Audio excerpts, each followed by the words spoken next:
Hello everyone, RRB pharmacist के जो MCQ की सीरीज हमने यूट्यूब पे चलाई थी बहुत अच्छी तरीके से चल रही है और उसके साथ बच्चों का बहुत ही ज़्यादा सपोर्ट मिल रहा है और उनकी डिमांड ये है कि सर अब बिहार फार्मासिस्ट एग्जाम के लिए भी एमसीक्यू लेके आए। बहुत जनों के कमेंट मैंने ये भी देखे और उनके कॉल पे भी ये मैसेज आ रहे हैं कि सर आप बिहार फार्मासिस्ट वाले स्टूडेंट्स के लिए भी एमसीक्यू सीरीज चलाए और वो दोनों लैंग्वेज में होनी चाहिए, हिंदी में भी और इंग्लिश में भी। तो उन्हीं की इस डिमांड को पूरा करने के लिए जो आज का वीडियो रहने वाला है उसमें हम टॉप 25 एमसीक्यूज करेंगे regarding to the subject pharmaceutical jurisprudence और उसी के बारे में जानेंगे। और ये स्पेशली रहेगा बिहार टेक्निकल सर्विस कमीशन में जिसने फॉर्म फिल किया है या जो बिहार फार्मासिस्ट एग्जाम देने वाला है। तो तैयार हो जाइए, आपके लिए ये 25 क्वेश्चंस। हेलो एवरीवन, एक बार फिर आपका स्वागत है सुदर्शन फार्मेसी के एक बेहतरीन प्लेटफॉर्म पे जहां पे आपको फार्मेसी रिगार्डिंग छोटी से बड़ी न्यूज़ अपडेट, नोटिफिकेशन या कुछ भी इंफॉर्मेशन होती है फार्मेसी के रिगार्डिंग सब कुछ आपको इस प्लेटफॉर्म पे मिल जाता है। उसके अलावा यहां पे आपको बहुत ही अच्छी तरीके से प्रिपेयर किया जाता है, आपको रिगार्डिंग टू दी एमसीक्यू या फिर जो एग्जाम है उसके बारे में भी आपको बताया जाता है। तो अभी तक जो हम चला रहे थे सर वो हम आरआरबी के टॉप 25 एमसीक्यू जो कि हर बार रिपीट होते हैं उनका एक्सप्लेनेशन के साथ हम क्या कर रहे थे सर, सॉल्यूशन कर रहे थे। उसी बीच हमें बहुत सारे स्टूडेंट्स का ये भी कमेंट आता है कि सर आप ये जो क्वेश्चंस लेके आ रहे हैं बहुत अच्छी बात है, लेकिन फार्मासिस्ट जो बिहार में वैकेंसी आ रखी है उन स्टूडेंट्स के लिए भी आप एमसीक्यू लेके आए और उसमें सर दोनों लैंग्वेज होनी चाहिए, Hindi as well as English, दोनों होगी तब कहीं जाके हमें भी फायदा मिलेगा। तो उन्हीं स्टूडेंट्स का सोचकर आज हम एक और नई एमसीक्यू की सीरीज स्टार्ट कर रहे हैं जिसके अंदर बिहार फार्मासिस्ट एग्जाम में जो पार्टिसिपेट करने वाले स्टूडेंट्स उसको हम 25 इंपॉर्टेंट क्वेश्चंस बताएंगे regarding to the pharmaceutical jurisprudence. उसी तरीके से आपको फार्माकोलॉजी के भी सब्जेक्ट मिलेंगे, क्वेश्चंस मिलेंगे, उसके अलावा फार्माकोग्नोसी, मेडिसिनल केमिस्ट्री, बहुत सारे क्वेश्चंस मिलते रहेंगे। और ये क्वेश्चन आरआरबी फार्मासिस्ट एग्जाम कोई दे रहा है तो उसके लिए भी ये इंपॉर्टेंट हो सकते हैं, वो भी इसके लिए तैयारी कर सकता है। तो आप रेडी हो जाइए बिहार वालों, जिन्होंने भी एग्जाम का फॉर्म फिल कर रखा है उनके लिए ये सीरीज रहेगी। पर आपकी ये डिमांड को पूरा करने के लिए आपको एक काम करना पड़ेगा, आपको सुदर्शन फार्मेसी को सब्सक्राइब करना पड़ेगा, साथ ही आपको कमेंट में करना रखेगा कि यस सर हमें ऐसे वीडियोस चाहिए, आप और बनाएं ऐसे वीडियोस। और उसके साथ ही आपको सब्जेक्ट का नाम भी लिखना पड़ेगा कि सर इस सब्जेक्ट के टॉप 25 एमसीक्यू लेके आए, तो उसी हिसाब से आपके लिए वीडियो बनाए जाएंगे और यूट्यूब पे डाले जाएंगे। ठीक है, तो रेडी हो जाइए, स्टार्ट करें हम ज्यूरिस्प्रूडेंस, जिसके अंदर सबसे पहला जो क्वेश्चन आपके पास रहेगा जो कि सीजीएचएस हैदराबाद में ये क्वेश्चन आ चुका है, 2018 में आया हुआ क्वेश्चन है। ठीक है, यहां पे क्वेश्चन में ये पूछा गया है कि the function of the central drug laboratory is, हमारे पास जो केंद्रीय औषधि प्रयोगशाला है उसका कार्य क्या होता है, उसका फंक्शन क्या होता है। तो अगर मैं उसके फंक्शन की बात करूं तो याद रखना उसका फंक्शन होता है to analyse the samples of the drug और कॉस्मेटिक्स। मतलब जो ड्रग्स के अंदर या कॉस्मेटिक के अंदर जो दवाएं आती है उन सैंपल्स को क्या करना, चेक करना, दवाओं या सौंदर्य प्रसाधनों के नमूनों का विश्लेषण करना। मतलब जितनी भी दवाएं बन रही है इंडस्ट्रीज के अंदर या कॉस्मेटिक प्रोडक्ट बन रहे हैं उन सबको चेक करने का काम किसका होगा सर, केंद्रीय औषधि प्रयोगशाला का कार्य है। यहां पे एक्सप्लेनेशन भी अच्छी तरीके से दे रखा है, ऑप्शन नंबर डी बिल्कुल सही होगा। ठीक है, जो सेंट्रल ड्रग लेबोरेटरी होती है वो हमेशा टेस्टिंग करती है या एनालाइज करती है कॉस्मेटिक सैंपल्स को और उनकी क्वालिटी, सेफ्टी, क्या वो सही है या नहीं, उनमें कोई गड़बड़ तो नहीं है या कि कोई यूज करेगा तो उसको कोई रिएक्शन तो नहीं होगी, ये सब चेक करने का काम किसका होता है, हमारी सेंट्रल ड्रग लेबोरेटरी का होता है। नेक्स्ट यहां पे हमारे पास सेकंड नंबर क्वेश्चन आ रखा है सर। सेकंड नंबर क्वेश्चन यहां पे जो दे रखा है वो सीजीएचएस दिल्ली में जब 2018 में पेपर हुआ था वहां पे ये क्वेश्चन आ रखा था।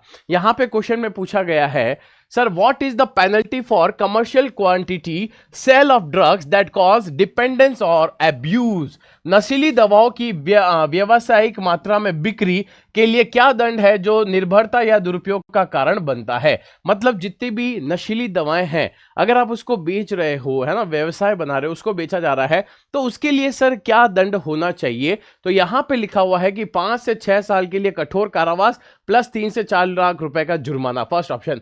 सेकंड, 4 से 6 साल के लिए कठोर कारावास या 50,000 या 60,000 रुपए का जुर्माना। इस तरीके से आपको 4 ऑप्शन दे रखे हैं। यहां पे जो करेक्ट आंसर होगा सर वो होगा ऑप्शन नंबर डी, 10 से 20 साल के लिए कठोर कारावास और 1 से 2 लाख तक का जुर्माना उससे लिया जाता है। तो यहां पे ऑप्शन नंबर डी करेक्ट है। Rigorous imprisonment for 10 to 20 years, fine rate 1 to 2 lakhs, 1 से 2 लाख रुपए का फाइन लगेगा और 5 से 10 साल उसको जेल भी हो सकती है, सॉरी 10 से 20 साल भी उसको जेल हो सकती है। तो ये रहा इसका correct answer option number D. तो जितनी भी नार्कोटिक ड्रग्स है, मतलब जो नशीली दवाएं हैं, अगर आप उनको बेचते हो तो उसके लिए जो आपको दंड मिलेगा वो 10 से 20 साल तक कारावास रहेगा, और उसके अलावा अगर हम बात करें तो 1 से 2 लाख रुपए उसका जुर्माना भी रह सकता है। चलिए नेक्स्ट क्वेश्चन, अगर नेक्स्ट क्वेश्चन की यहां पे बात करें तो ये क्वेश्चन सीजीएचएस दिल्ली 2018 में आ रखा है कि the pharmacy act was passed in the year, pharmacy अधिनियम किस वर्ष में पारित किया गया था? तो सर ईयर बताइए कि फार्मेसी अधिनियम किस वर्ष में पारित किया गया है। तो यहां पे सिंपल सा आंसर है और डायरेक्ट आंसर है जो कि हम जूरिस्प्रूडेंस के चैप्टर में पढ़ते हैं कि सर 1948। कब हुआ था बेटा? 1948 के अंदर। कब हुआ था ये? 1948 के अंदर हुआ था। अब यहां पे सर हमारे पास ऐसा भी आता है कि बहुत सारे बच्चों को ये नहीं पता कि सर जूरिस्प्रूडेंस तो हमारे डिप्लोमा में सब्जेक्ट है ही नहीं। तो आपको पता हो तो फार्मास्यूटिकल एंड एथिक्स का जो सब्जेक्ट है आपका, उसमें ये सारी चीज़ें होती है। तो डिप्लोमा के वे स्टूडेंट जिनको लगता है कि सर ये सब्जेक्ट हमारा नहीं है, ये सब्जेक्ट आपका है, इसको इथिक्स के नाम से भी आपके पास आया होगा, ये सब्जेक्ट आपको मिला होगा। तो यहाँ पर आंसर होगा 1948। 1948 में फार्मेसी एक्ट क्या हो गया था? पास हो चुका था। किसने? फिर pharmacy council of India establish हुई थी। ठीक है, चलिए नेक्स्ट क्वेश्चन यहां पे एक और दे रखा है जो कि सर केरला फार्मासिस्ट में ये एग्जाम क्वेश्चन आ रखा था। अगर केरला फार्मासिस्ट के क्वेश्चन की बात करें यहाँ पे सर, इसके बारे में क्या पूछा है तो देखो यहाँ पे the ex officio member of pharmacy council of India is, है ना, फार्मेसी काउंसिल ऑफ इंडिया का जो एक्स ऑफिशियो मेंबर है वो क्या होता है? वो कौन होता है? क्या वो टीचर इन फार्माकोलॉजी या मेंबर ऑफ एमसीआई कौन होना चाहिए? तो यहां पे चीज ध्यान रखना, वो एमसीआई का मेंबर होना चाहिए। A member from MCI, a member from MCI, medical council of India, a member from MCI. तो मेंबर किसका होना चाहिए? एमसीआई का होना चाहिए। तो मेंबर ऑफ एमसीआई मतलब मेडिकल काउंसिल ऑफ इंडिया का एक मेंबर होना चाहिए, और उसी को ही हम एक्स ऑफिशियो मेंबर बोलते हैं। और ये रूल कब बन गया था सर? 1948 में ये रूल बन गया था। ठीक है, नेक्स्ट क्वेश्चन यहां पे हमारे पास ये रहा, फिर से केरला फार्मासिस्ट के एग्जाम में ये क्वेश्चन आ रखा है। अब यहां पे क्या पूछा गया है सर आपसे? क्वेश्चन की अगर हम डिटेल में बात करें तो क्वेश्चन के बारे में अच्छी तरीके से समझना कि यहां पे क्वेश्चन पूछा गया है, a drug consist in full और इन होल और in part of any faulty प्यूट्रिड and decompose substance. कोई दवा पूरी तरह या आंशिक रूप से किसी गंदे, सड़े हुए या विघटित पदार्थ से बनी होती है तो उसे क्या बोला जाता है? अडल्ट्रेटेड, सुपीरियस, मिसब्रांडेड या फिर पेटेंटेड ड्रग, या फिर क्या बोला जाता है? तो याद रखना, अगर कोई ड्रग गंदी चीज से या सड़ी या फिर बेकार चीज से मिलकर बनी होती है आंशिक रूप से, आंशिक का मतलब पार्शियली, पूरी तरीके से नहीं, है ना, पार्शियली बनी होती है ना, पार्शियली या फिर पूरी तरीके से, या तो पार्शियली होगा या पूरी तरीके से होगा। ठीक है, तब हम उसे क्या बोलेंगे सर? हम उसे बोलते हैं मिलावटी दवा। आंशिक रूप से हो चाहे पूरी तरीके से हो, वो बिल्कुल सही नहीं है, तब हम उसे बोलेंगे अडल्ट्रेटेड ड्रग, या फिर उसे क्या बोला जाता है? मिलावटी दवा बोला जाता है। तो इसका करेक्ट आंसर होगा sir adulterated drug. Adulterated drug क्या होती है सर? एक तरीके का मिलावट होता है जिसमें हम खराब, गंदी, सेम उसके जैसे दिखने वाली दवा को क्या करते हैं? ओरिजिनल के साथ मिक्स कर देते हैं, और उसी ड्रग को हम क्या बोलते हैं? अडल्ट्रेटेड ड्रग बोला जाता है। तो यहां पे सिंपल सा आंसर आपको पता चल गया होगा कि ऑप्शन नंबर ए इसका क्या होगा? करेक्ट होगा, जिसे हम अडल्ट्रेटेड ड्रग के नाम से भी जानते हैं। नेक्स्ट क्वेश्चन केरला फार्मासिस्ट में आ रखा है, the minimum required area to open a retail drug storage. अगर मुझे कोई खुदरा दवा की दुकान खोलनी है तो उसके लिए न्यूनतम क्षेत्र कितना होना चाहिए? भाई अगर मैं कोई रिटेल मेडिकल शॉप खोल रहा हूं मेरे घर के आसपास या मेरे मोहल्ले के आसपास, या फिर मैं किसी भी एरिया में खोल रहा हूं, तो मुझे कितना क्षेत्र चाहिए तभी मुझे परमिशन मिलेगी कि हाँ आप ओपन कर सकते हो? कितनी मुझे जगह चाहिए यहाँ पे? तो यहाँ पे अगर जगह की बात करें तो आपको अच्छी तरीके से बता रखा होगा कि कौन सा फॉर्म फिल करना पड़ता है, कौन सा हमें एरिया सेलेक्ट करना पड़ता है, उसके आसपास क्या नहीं होनी चाहिए, या फिर हमें कितना स्क्वायर फुट का एरिया चाहिए होगा। तो यहां पे आपको सिंपल सा दिख रहा होगा आंसर सर 10 वर्ग मीटर, कितना? 10 स्क्वायर मीटर का एरिया हमें चाहिए अगर हम एक रिटेल फार्मेसी की शॉप ओपन कर रहे हैं तो, है ना। तो यहां पे आंसर होगा 10 square metre according to the drug and cosmetic rule. जो ड्रग एंड कॉस्मेटिक का रूल बना था, कब बना था? 1945 में बना था। उस रूल के हिसाब से मिनिमम एरिया कितना चाहिए होता है? 10 स्क्वायर मीटर हमें चाहिए होता है, ताकि हम एक फार्मेसी की क्या कर सके? रिटेल शॉप ओपन कर सके। ठीक है, अगर मुझे दोनों ओपन करनी है, रिटेल भी होना चाहिए साथ में होलसेल भी होनी चाहिए, तो मुझे कितना स्क्वायर चाहिए होगा सर? 15 स्क्वायर पर मीटर चाहिए होगा, है ना। तो 15 स्क्वायर मीटर चाहिए होगा। तो अगर होलसेल रिटेल दोनों खोलनी है तो 15, और सिर्फ रिटेल खोलनी है तो 10। तो इस तरीके से क्वेश्चन के आंसर आपसे पूछे जा सकते हैं। और कौन सा एक्ट इसके लिए रूल बनाता है? तो ड्रग एंड कॉस्मेटिक एक्ट इसके लिए रूल बनाता है, जो कि कब हुआ था? 1945 में ये एक्ट हमारे सामने आ चुका था। नेक्स्ट क्वेश्चन यहां पे ये रहा, जो कि DDHS कोल्हापुर 2018 में ये क्वेश्चन आ रखा है। The ex officio member of pharmacy council of India is, वापस यही क्वेश्चन देखो अलग में भी आ रखा है, फार्मेसी काउंसिल ऑफ इंडिया का पदेन सदस्य कौन सा है, ठीक है, मतलब कौन होना चाहिए, फिर से वही क्वेश्चन आ चुका है ना। अब लेकिन यहां पे क्वेश्चन क्या पूछा गया है, the ex officio member of pharmacy council of India, है ना, मतलब फार्मेसी काउंसिल ऑफ इंडिया के मेंबर के ऊपर क्वेश्चन पूछा जाता है, ये ध्यान रखना। यहां पे क्या पूछा गया था कि सर जो फोर्थ नंबर हमारे पास होता है ना, फोर्थ एक्स ऑफिशियो मेंबर जो कि चौथे नंबर का मेंबर होता है, वो कौन हो सकता है और चौथे पद पर। और यहां पे मेन पूछा गया कि सर मेन कौन होगा यहां पे, ना फार्मेसी काउंसिल ऑफ इंडिया पे मेन मेंबर जो होगा वो कौन होगा। तो यहां पे जो मेन मेंबर यहां पे होता है वो कौन होता है sir, director of CDL, director of CDL. तो ऑप्शन नंबर डी सही होगा, सीडीएल का निदेशक होना चाहिए। तो यहां पे ये रहा इसका answer, the x official member of the pharmacy council of India include the director of central drug laboratory, CDL की फुल फॉर्म है सेंट्रल ड्रग लेबोरेटरी, जिसपे क्वेश्चन आ सकता है, और director general of health services DGHS, या फिर government of India, the drugs controller general of India, या DCGI, इनमें से कोई भी मेंबर होगा वो चल जाएगा। वहां पे फोर्थ नंबर वाले मेंबर को पूछ रहे तो तब वो मेंबर क्या होना चाहिए था, मेडिकल काउंसिल ऑफ इंडिया। यहां पे आपसे पहला मेंबर पूछा है तो आपका आंसर क्या होगा सर, डायरेक्टर ऑफ CDL यहां पे आंसर होगा। तो कंफ्यूज होने की जरूरत नहीं, दोनों में क्वेश्चन अलग थे और साथ में यहां पे ऑप्शन भी अलग दे रखे थे। तो इस तरीके से आपका आंसर यहां पे क्या होगा, ऑप्शन नंबर डी होगा। नेक्स्ट क्वेश्चन ये रहा, DDHS कोल्हापुर में आ रखा है, the schedule to which list the drug to be sold on prescription only belongs to, केवल नुस्खे पर बेची जाने वाली दवाओं की सूची किस अनुसूची में संबंधित है। यहां पे मतलब ये हुआ कि प्रिस्क्रिप्शन जो दी जाती है ना, प्रिस्क्रिप्शन के साथ जो ड्रग दी जाती है वो कौन से शेड्यूल के अंदर आती है ना, prescription only, schedule to which list of the drug, list of drug to be sold on prescription only, मतलब प्रिस्क्रिप्शन पे, मतलब जो पर्ची होती है उस पर्ची पे अगर दवा का नाम लिखा है तभी आपको बेचना पड़ेगा। वो कौन सी दवा है, उनको कौन सी शेड्यूल के अंदर रखा गया है। तो यहां पे जो आंसर होगा आपका अनुसूची X या फिर शेड्यूल X जिसे बोला जाता है। तो ये रहा इसका explanation, schedule X drugs are the category of prescription drugs, है ना, इनको हम प्रिस्क्रिप्शन ड्रग या प्रिस्क्रिप्शन दवा के नाम से जानते हैं, that have a high potential for abuse and addiction.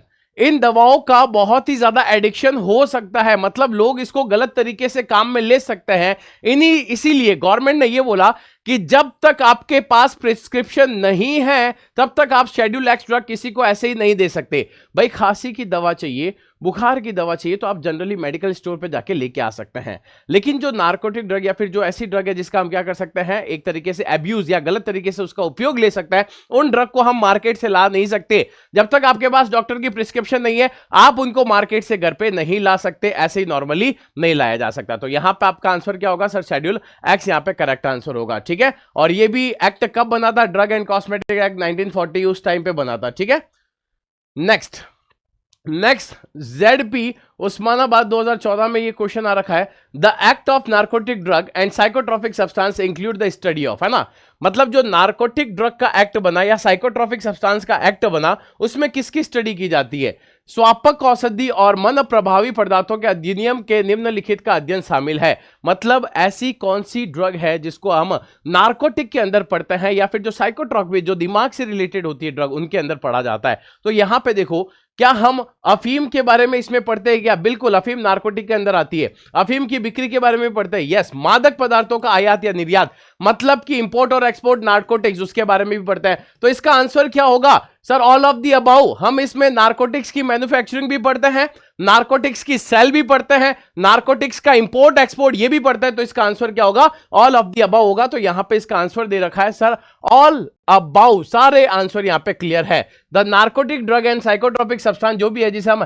NDPS act 1985 में हुआ था, ये पारित कब पारित हुआ था, 1985 में हुआ, ये ध्यान रखना। उसमें manufacturing, sale, import, export, distribution narcotic drug सबके बारे में हम पढ़ते हैं, ठीक है, जो कि इंडिया के अंदर हो रहा है ना। बहुत ही ज्यादा lawful medicinal and scientific use होता है नार्कोटिक ड्रग्स का। तो इस तरीके से आपका जो आंसर यहां पे बनेगा ऑल ऑफ दी अबाउ बनेगा। एक्ट कब हुआ था, 1985 में, और इसके अंदर sale, distribution, export, import, manufacturing सबके बारे में यहां पे पढ़ा जाता है। तो यह आंसर आपका क्लियर हो जाना चाहिए। नेक्स्ट क्वेश्चन यहां पे दे रखा है, ZP उस्मानाबाद 2014 में पूछा गया क्वेश्चन है, which of the oldest act about the drug, नशीली दवाओं के बारे में सबसे पुराना अधिनियम। यहां पे सिंपल सा ड्रग के बारे में पूछा गया है, तो हम बोल सकते हैं कि ड्रग के बारे में सबसे पुराना एक्ट कौन सा है, या दवा के बारे में सबसे पुराना एक्ट कौन सा है, तो आपको पता ही है। वैसे अगर यहाँ पे बात करें तो दवा के बारे में सबसे पुराना एक्ट कौन सा था, ओपियम एक्ट। कौन सा था सर, अफीम अधिनियम। यहाँ पे ये रहा इसका आंसर सर, ओपियम एक्ट है ना, जो कि 1857 में पारित हुआ था। कब पारित हुआ था सर, 1857 में। सबसे अर्लीस्ट लॉ था related to the drugs in India. India के अंदर जो ड्रग्स के रिलेटेड सबसे पहला जो अधिनियम या कानून बना था वो 1857 के अंदर बना, और उसका नाम हमने रखा था द ओपियम एक्ट रखा था, ठीक है। फिर उसके बाद में replace by the opium act of 1878 which strictly regulated the cultivation manufacturing sale of opium, है ना। उसके बाद उसको हमने रिप्लेस कर दिया, ओपियम एक्ट के नाम से जाने लग गए। द ओपियम एक्ट से ओपियम एक्ट कर लिया 1978 में। वहां पे हम उसका ग्रोथ, मतलब कैसे ग्रो करवाना है, कहां पे बनेगा अफीम, किस तरीके से बेच सकते हो या नहीं बेच सकते, कौन सा लीगल तरीका, सब उसके बारे में बताया जाता है। फिर उसके बाद कौन सा एक्ट आया, पॉइजन एक्ट आया 1919 के अंदर, ठीक है, जिसमें इंपोर्ट एक्सपोर्ट सेल ये सब देखते थे। फिर आया डेंजरस ड्रग एक्ट जो कि 1930 में आया था, ठीक है, नार्कोटिक्स के साथ डील करता है। फिर उसके बाद ड्रग एक्ट आया, पहले डेंजरस ड्रग एक्ट, फिर ड्रग एक्ट 1940 के अंदर। ये सारे के सारे ईयर याद रख लेना, क्योंकि यहां पे ईयर के ऊपर क्वेश्चन आता है, सालों के ऊपर यहां पे क्वेश्चन आता रहता है। जितने भी ईयर है उसके ऊपर क्वेश्चन बहुत ज्यादा बनता है, क्योंकि यहां पे दो ही तो चीजें हैं, या तो सजा दे रखी है या फिर ईयर दे रखे है, तो दोनों में से क्वेश्चन एक आएगा ही आएगा। चलिए नेक्स्ट हमारे पास आता है सर, एक और क्वेश्चन यहां पे दे रखा है कि भारत में फार्मेसी की समस्या को देखने और इससे निपटने के उपायों की सिफारिश करने के लिए नियुक्त समिति के अध्यक्ष कौन थे? Who was the chairman of a committee which was appointed to see into the problem of pharmacy in India and recommended the measures or to be tackled, है ना। तो मतलब हमारे पास एक ऐसी मतलब ब्रांच जिसके अंदर फार्मेसी के रिगार्डिंग जो भी प्रॉब्लम है उसके बारे में देखा जाता था। तो उस ब्रांच का सर अध्यक्ष कौन था, प्रेसिडेंट कौन था? तो आप सबको अच्छी तरीके से पता होगा, आपने सबने अच्छी तरीके से इसके बारे में पढ़ रखा है सर, आर.एन. चोपड़ा। कौन था? आर.एन. चोपड़ा। वो सर का नाम क्या है? आर.एन. चोपड़ा, जो कि उस फार्मेसी एक्ट के या फिर फार्मेसी का जो ब्रांच था उसका क्या था, हेड था, अध्यक्ष था, प्रेसिडेंट थे, जो सारी की सारी प्रॉब्लम्स को चेक करते थे। आर.एन. चोपड़ा करेक्ट आंसर होगा। इसीलिए उसका नाम भी क्या रखा था, चोपड़ा कमेटी के नाम से उसे जानते थे। उस कमेटी को क्या बोलते थे? चोपड़ा कमेटी के नाम से भी जाने जाता था, क्योंकि वहां के प्रेसिडेंट थे आर.एन. चोपड़ा। कब हुई थी वो कमेटी पारित? सर 1946 के अंदर। तो इसके साल के ऊपर भी क्वेश्चन पूछा जा सकता है, ठीक है। आर.एन. चोपड़ा के अंडर में ये हुआ था, वहां पे state pharmacy council of India भी बन गए और जितनी भी प्रॉब्लम्स थी उसके बारे में देखा जाता था। फिर फार्मेसी एक्ट भी बन गया 1948 के अंदर। इस तरीके से हमें अगर याद होगा तब कहीं जाके हम क्या कर सकते हैं, एग्जाम को क्लियर कर सकते हैं। चलिए नेक्स्ट क्वेश्चन हमारे पास यहां पे ये रहा, औषधीय एवं प्रसाधन सामग्री उत्पाद शुल्क अधिनियम किस वर्ष पारित किया गया? तो मेडिकल एंड टॉयलेट प्रिपरेशन के लिए जो एक्ट पास हुआ था सर, वो एक्ट कब पास हो गया था? उस एक्ट के बारे में आप सभी को अच्छी तरीके से आइडिया है। और यहां पे एक बार और साल के ऊपर क्वेश्चन, ईयर के ऊपर क्वेश्चन दे रखा है। तो सिंपल सा अगर मैं यहां पे ईयर की बात करूं तो यहां पे ईयर कौन सा होगा?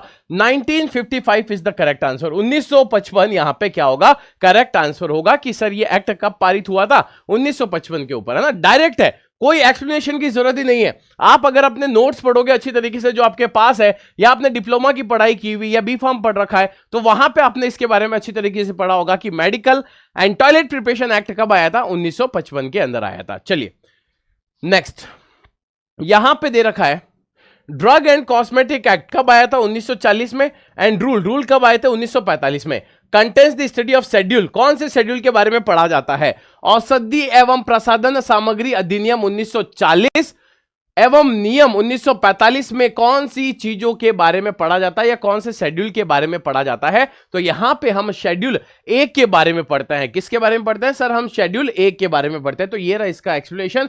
Schedule A deals with the forms of formats for application licence and certification under the act. कोई भी लाइसेंस के लिए एप्लीकेशन लगाना या फिर कोई भी चीज सर्टिफिकेट चाहिए, उस सभी के लिए आपको क्या करना पड़ेगा? शेड्यूल ए करना पड़ेगा, शेड्यूल ए देखना पड़ेगा, और शेड्यूल ए में इसके बारे में पढ़ा जाता है। चलिए नेक्स्ट क्वेश्चन यहां पे ये दे रखा है कि सर एक क्वेश्चन और है यहां पे हमारे पास। अगर उस क्वेश्चन की बात करें तो the drug and cosmetic act was passed इन, यहां पे सिंपल सा क्वेश्चन दे रखा है, ड्रग्स और कॉस्मेटिक अधिनियम कब पारित किया गया था? अगर मैं इसके ऊपर बहुत सारे एक्सप्लेनेशन मैंने दिए हैं उस एक्सप्लेनेशन को अगर आप ध्यान से समझते करते तब आपको यहां पे पता चल जाता कि सर जो ड्रग एंड कॉस्मेटिक एक्ट है वो 1940 में पारित हुआ था। कब हुआ था? 1940 में। ईएसआईसी 2016 में जब भर्ती आई थी फार्मासिस्ट की, उसमें ऐसा इजी क्वेश्चन पूछा गया था, बहुत ही इजी क्वेश्चन है। तो यहां पे इसका एक्सप्लेनेशन ये रहा, The Drug and Cosmetic Act 1940 was enacted to regulate the import, manufacturing, distribution and sale of the drugs and cosmetics.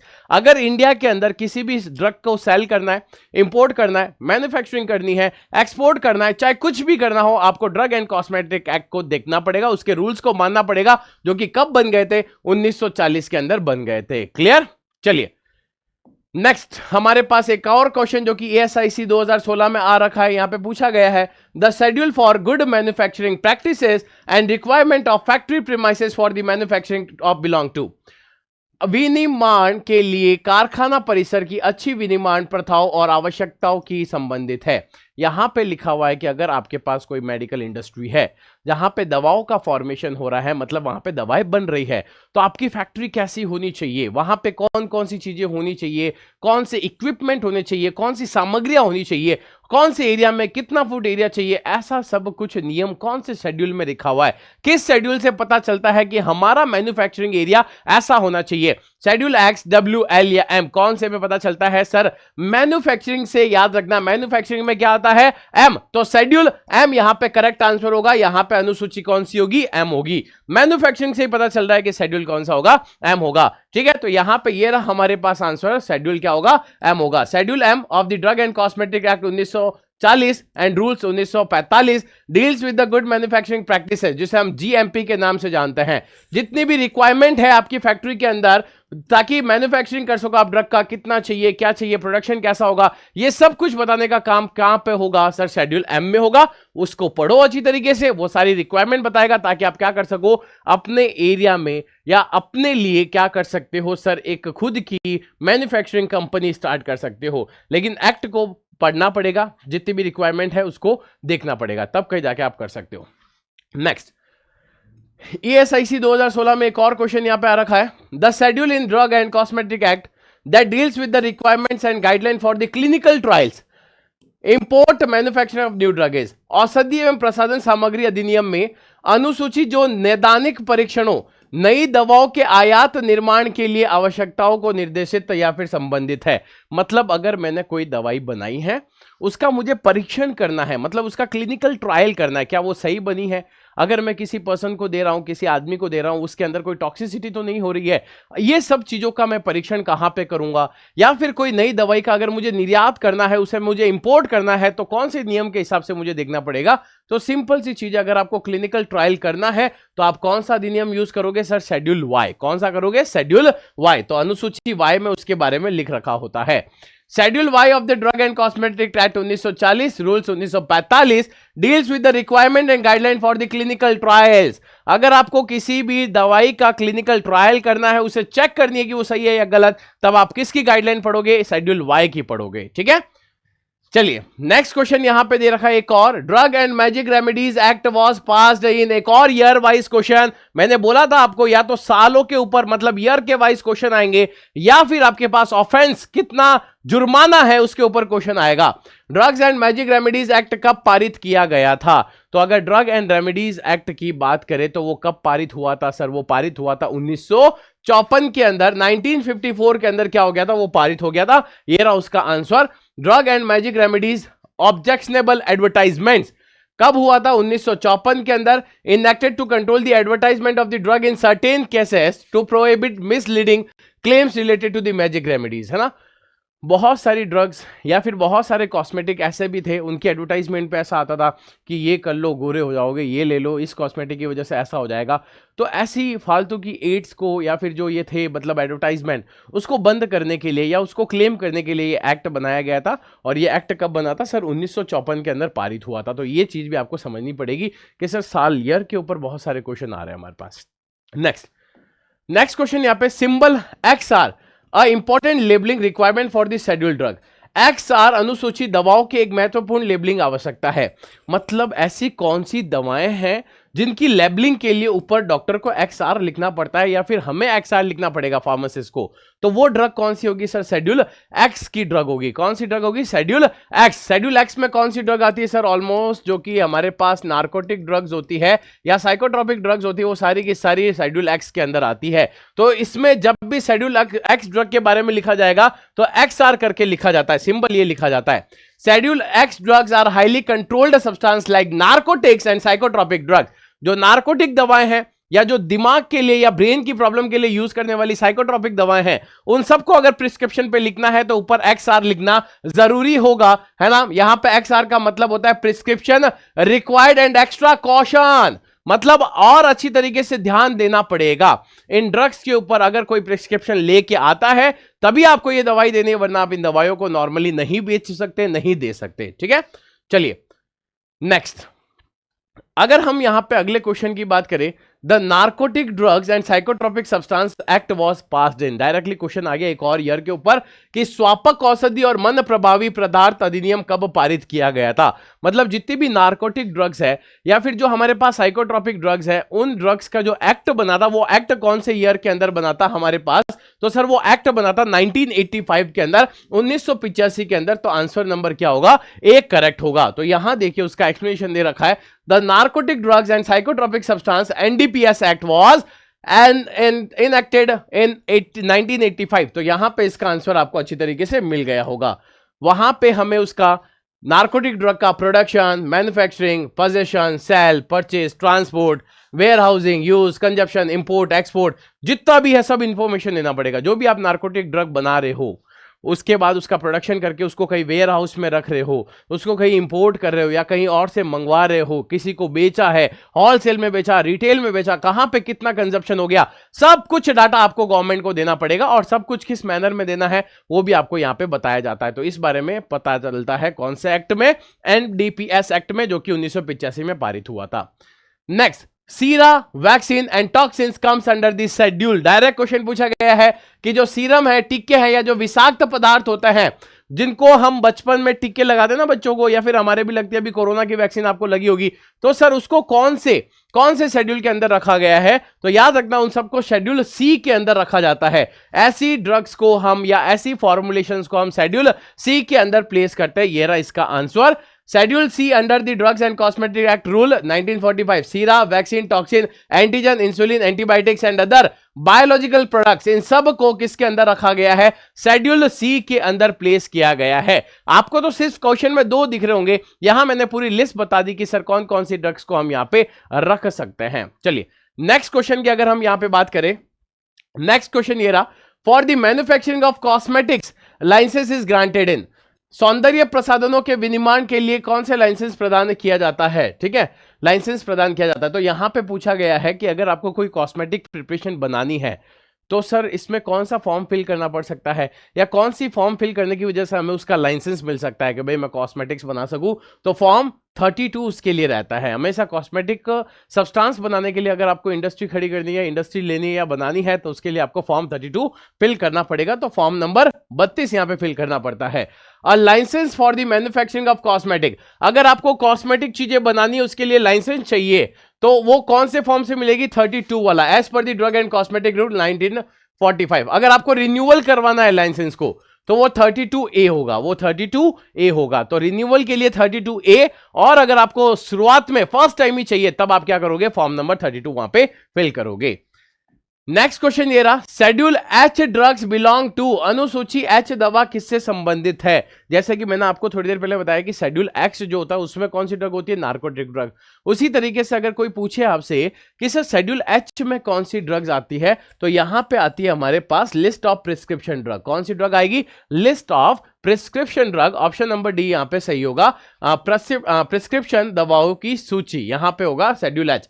Schedule H under the drugs and cosmetic act 1945 includes a list of prescription drug that cannot be sold without a valid prescription from a registered medical practitioner। मतलब बिना doctor की prescription के आप उन दवाओं को नहीं बेच सकते। ऐसी दवाई आपकी कहां पे आती है? शेड्यूल H के अंदर आती है। साथ में वार्निंग भी लिखी होती है कि to be sold by retail on the prescription of a registered medical practitioner only. उस दवा को कोई भी मेडिकल वाला तभी दे सकता है जब किसी डॉक्टर की प्रिस्क्रिप्शन पेशेंट के पास हो, तभी, उसके अलावा आपको नहीं देनी है। Self medication of these drugs can be harmful. खुद से अगर मतलब कोई पेशेंट ये दवाई खुद से लेना चाहता है तो उसके लिए वो बहुत ज्यादा क्या हो सकती है, हार्मफुल हो सकती है। चलिए नेक्स्ट क्वेश्चन हमारे पास ये रहा, sir the medical termination of pregnancy in certain case are carried only by under medical termination of pregnancy act 1971। यहां पे किसकी बात हुई, एमटीपी की बात हुई, मेडिकल टर्मिनेशन ऑफ प्रेगनेंसी, जो कि 1971 में पारित हुआ था। कुछ मामलों में गर्भ का चिकित्सीय समापन केवल द्वारा गर्भ का चिकित्सीय समापन अधिनियम 1941 के तहत किया जाता है। मतलब अगर आपको मेडिकल टर्मिनेशन ऑफ प्रेगनेंसी करवाना है, मतलब आपको आपकी प्रेगनेंसी को टर्मिनेट करवाना है, गिराना है, बच्चा गिराना है, तो 1971 में जो पारित हुआ था नियम, उसके हिसाब से आप गिरवा भी सकते हैं। लेकिन उसके लिए क्या चाहिए, उसके लिए क्या चाहिए, क्या कोई भी डॉक्टर चल जाएगा क्या? नहीं, कोई भी डॉक्टर नहीं चलेगा। कोई भी फिजिशियन चल जाएगा क्या? नहीं, नहीं चलेगा। Registered medical practitioner for this purpose, मतलब एक गायनेकोलॉजिस्ट ही चाहिए जो ये काम कर सकता है। ठीक है, तो ऑप्शन नंबर सी यहां पे सही होगा। फार्मासिस्ट ये काम तो बिल्कुल भी नहीं कर सकता, तो यहां पे कौन सा होगा, इस उद्देश्य के लिए पंजीकृत चिकित्सा व्यवसायी, है ना। अगर आपको एबॉर्शन करवाना है तो एबॉर्शन के लिए जो डॉक्टर रिकमेंडेड करेगा वही आएगा और वही आपका मेडिकल टर्मिनेशन करेगा। उसके अलावा ना तो कोई दूसरा डॉक्टर, फिजिशियन, ना कोई फार्मासिस्ट ये काम कर सकता है। ये चीज हमेशा ध्यान रखना। तो यहां पे ऑप्शन नंबर सी क्या होगा, बिल्कुल परफेक्ट होगा। ये रहा आंसर उसका।